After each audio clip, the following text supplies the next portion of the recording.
Assalamualaikum warahmatullahi wabarakatuh. Perkenalkan, nama saya Putri Fadila Wulandari dengan NIM 22031111000146.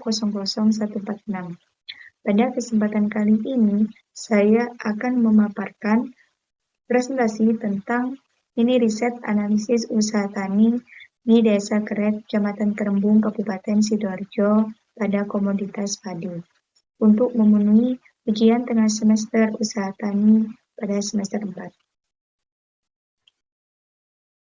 Untuk topik pembahasan kali ini yaitu meliputi pendahuluan yang berisi tentang latar belakang dan tujuan.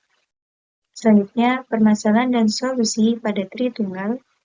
Yang ketiga yaitu faktor produksi pertanian atau input produksi usaha tani. Langsung selanjutnya klasifikasi usaha tani, dan yang terakhir analisis biaya usaha tani. Dan untuk pendahuluan, pada sektor pertanian merupakan ujung tombak bagi bangsa Indonesia untuk mewujudkan tercapainya pembangunan nasional dalam mencukupi kebutuhan pangan. Komoditi yang sangat potensial untuk dikembangkan dalam pemenuhan kebutuhan pangan dan gizi masyarakat adalah komoditi padi. Sebagai tanaman penghasil beras, padi termasuk tanaman pangan yang tergolong tanaman semusim, yang tanamannya biasanya berumur pendek dan memiliki kemampuan beradaptasi pada berbagai kondisi lingkungan. Pada mini riset kali ini dilakukan di Desa Keret, Kecamatan Kerembung, Kabupaten Sidoarjo, dengan mewawancarai pada salah satu petani yang bernama Bapak Paidi dengan usia 63 tahun yang memiliki luas lahan 1,5 hektar. Lahan pertanian tersebut berbentuk sawah dengan status kepemilikan pribadi. Desa Keret merupakan salah satu desa di Kecamatan Kerembung, Kabupaten Sidoarjo, Jawa Timur yang mengembangkan komoditi padi. Potensi pada Desa Keret yang ada untuk mengembangkan padi sawah itu cukup menyedihkan karena tersedianya lahan yang cukup luas untuk mengembangkan usaha tani padi sawah.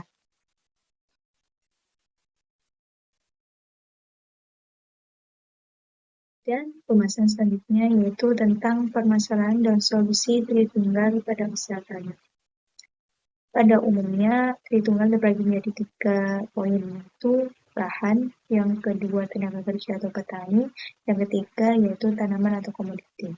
Yang pertama, salah satu permasalahan pada lahan yaitu degradasi lahan. Degradasi lahan merupakan proses penurunan produktivitas lahan yang sifatnya sementara maupun tetap yang dicirikan dengan penurunan sifat fisik, kimia, dan biologi. Dalam upaya untuk mengurangi degradasi lahan dengan menerapkan pola usaha tani secara konversi seperti agroforestry, tebang sari, dan pertanian terpadu. Dapat juga dengan penerapan pola pertanian organik yang ramah lingkungan dan peningkatan peran serta kelembagaan petani. Untuk permasalahan yang kedua yaitu pada petani atau tenaga kerja. Permasalahan yang sangat umum pada saat ini yaitu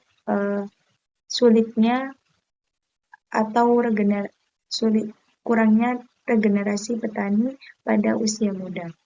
Berkurangnya jumlah petani khususnya di kalangan anak muda ini dikarenakan pendapatan yang dihasilkan pada sektor pertanian itu dianggap kurang menjanjikan dan tergolong rendah. Menurut Wati et al. Pada tahun 2021, strategi yang dapat dilakukan petani dalam mendukung regenerasi petani adalah dengan mengembangkan pasar yang menguntungkan dan berkelanjutan secara berkelompok dalam sektor pertanian. Yang selanjutnya yaitu meningkatkan kemampuan petani muda melalui pendidikan dan pelatihan, serta mendukung figur petani muda yang berprestasi sebagai role model yang dapat memotivasi petani muda lainnya. Dan yang ketiga yaitu komoditi atau tanaman. Permasalahan pada komoditi atau tanaman yang sering terjadi yaitu serangan hama dan penyakit. berdasarkan informasi wawancara dari petani pada serangan hama dan penyakit yang menyerang biasanya itu hama tikus, wereng, dan burung. Dan dalam mengatasinya, petani itu masih menggunakan pestisida kimia dalam mengusirnya atau dalam mematikannya, sehingga berpengaruh buruk pada hasil produksi panennya. Dalam mengatasi hal tersebut, perlu adanya pengendalian hama yang tepat dan sesuai anjuran, serta penerapan pengendalian hama penyakit secara ramah lingkungan.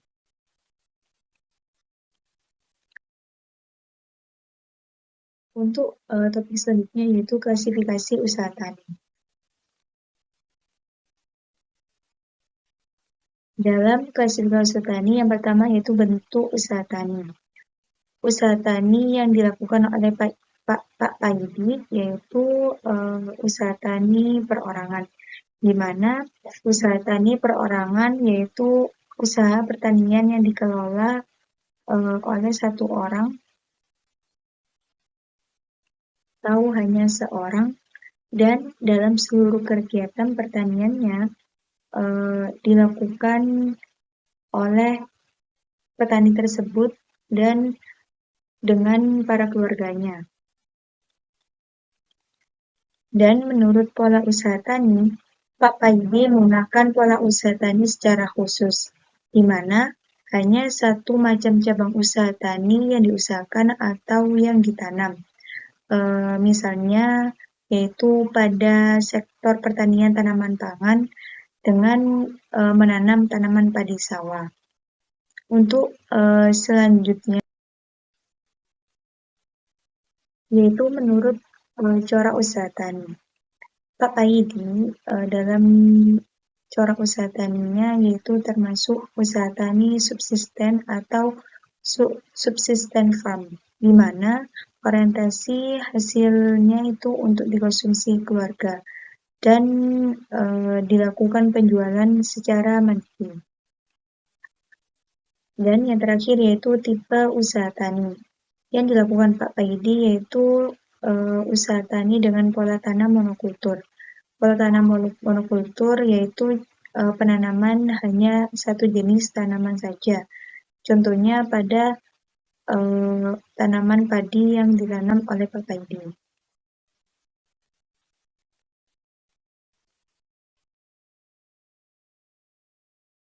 Untuk selanjutnya yaitu faktor atau input produksi tani. Yang pertama yaitu faktor alam. Kualitas tanah, iklim, lingkungan, dan ketersediaan air menjadi peran penting dalam budidaya bagi petani. Pada Desa Keret memiliki iklim yang sesuai untuk tanaman padi karena memiliki curah hujan yang cukup. Dan yang kedua yaitu tenaga kerja. Dalam usaha tani di Desa Keret identik dengan tenaga kerja dari manusia maupun mesin. Dan selanjutnya yaitu manajemen. Petani di desa tersebut melakukan pengelolaan sendiri mulai dari perencanaan hingga panen, dan ada beberapa kegiatan yang dilakukan tenaga kerja lain, seperti pengolahan tanah dan penjualan hasil panen. Dan untuk modal, petani di desa tersebut atau di Desa Keret menggunakan modal pribadi untuk keperluan kegiatan usaha tani tanaman padi.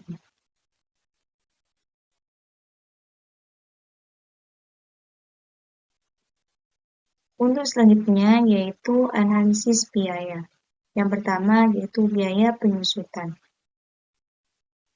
Biaya penyusutan merupakan biaya yang dihitung berdasarkan nilai awal harga perolehan dikurangi dari nilai sisa, yang kemudian dibagi dengan umur ekonomis alat tersebut.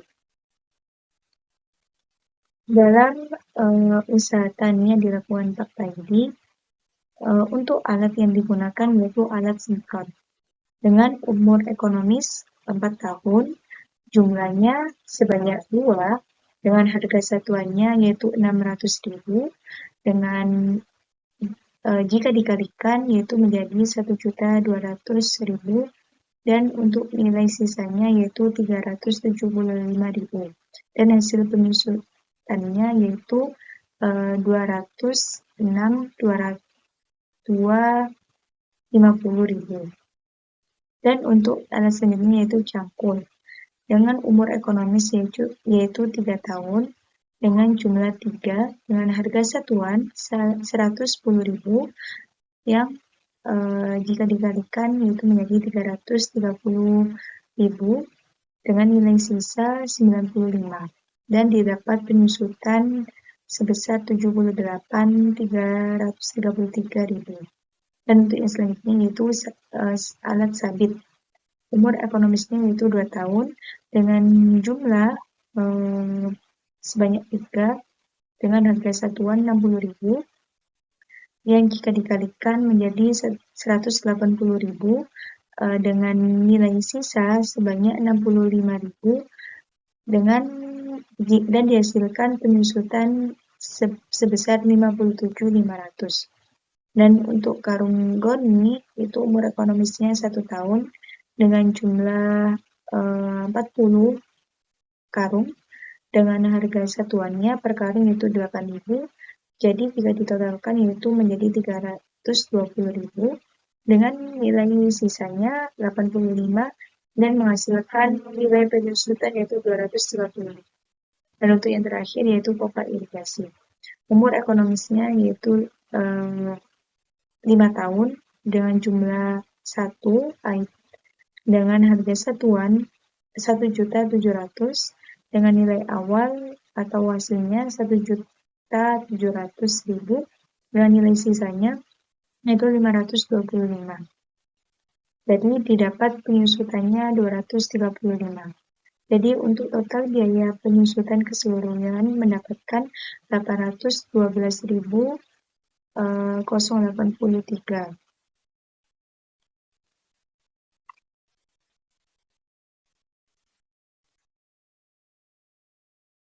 Untuk biaya selanjutnya yaitu biaya tetap dan biaya variabel. Untuk biaya tetap terdapat 3 poin penting yaitu pajak lahan, traktor, dan biaya penyusutan alat yang sudah dihitung.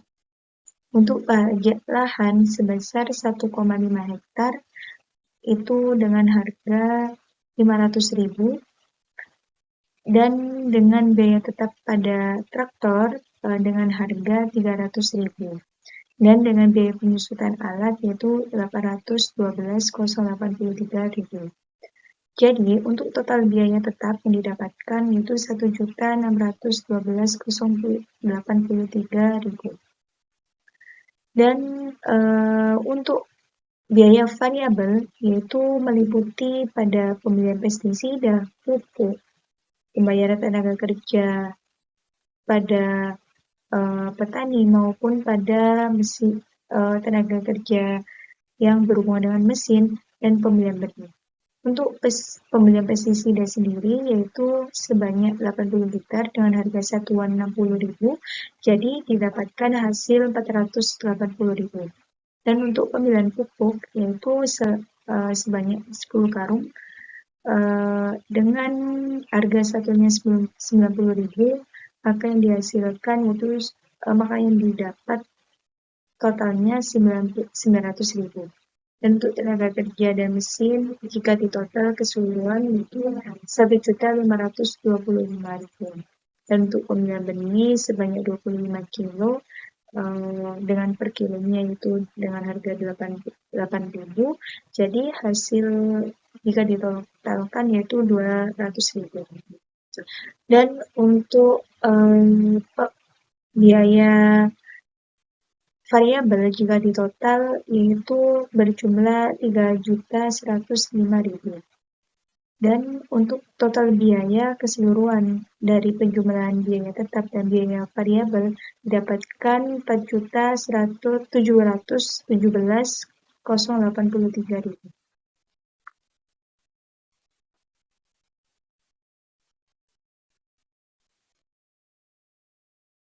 Untuk selanjutnya yaitu biaya penerimaan dan pendapatan. Untuk biaya penerimaan yaitu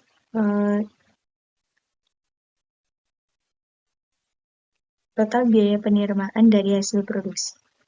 Total biaya penerimaan ini dihitung berdasarkan dari hasil produksi yang dikalikan dengan harga jual. Dari yang didapat pada hasil produksi yaitu sebanyak 3,5 ton. Dan untuk harga jual per tonnya yaitu sebesar 4.800.000. Jadi jika ditotal biaya penerimaannya yaitu sebesar 16.800.000. Selanjutnya yaitu total pendapatan.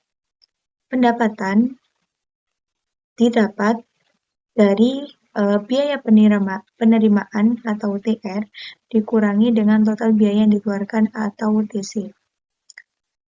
Pada biaya penerimaan yang telah dihitung itu mendapatkan sebesar 16.800.000 dan total biaya yang dikeluarkan yaitu sebesar 4.717.083.000. Jadi total pendapatan yang didapat yaitu 12.082.917.000.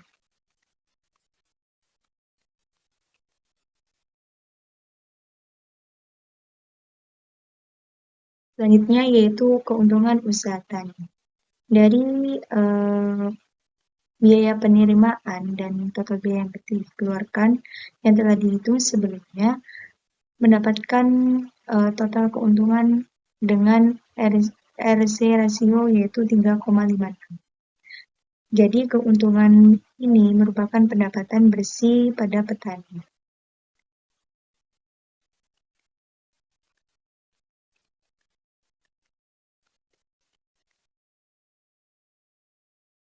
Dan untuk yang terakhir yaitu penutup. Berdasarkan hasil dan pembahasan analisis usaha tani yang telah dilakukan, maka disimpulkan bahwasanya usaha tani yang dilakukan oleh Pak Payudi dapat dikatakan layak dan dapat diteruskan karena nilai RC rasio itu sebesar 3,56 atau dapat dijelaskan atau dapat diartikan rasio lebih dari 1.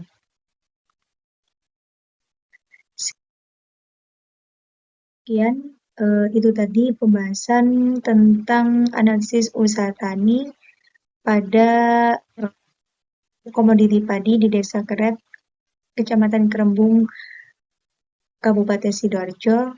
Dan berikut ini adalah dokumentasi selama wawancara. Semoga bermanfaat. Saya akhiri. Wassalamualaikum warahmatullahi wabarakatuh.